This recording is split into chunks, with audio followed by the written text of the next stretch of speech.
If you want to use a memory card with Xiaomi 17, then the only way to do so is by using a memory card reader. In my case, I have this huge memory card reader where I can insert my microSD card and then I can connect it to the Xiaomi 17 with the USB-C cable. And unfortunately, this is the only way to use the memory card, simply because the SIM tray on the phone does not include the microSD card slot. There is no way to use it at all like this.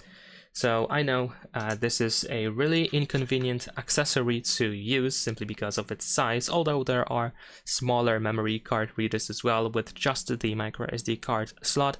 It's still inconvenient to use because you have to walk around with this accessory connected to your phone all the time if you wish to have access to the microSD card storage.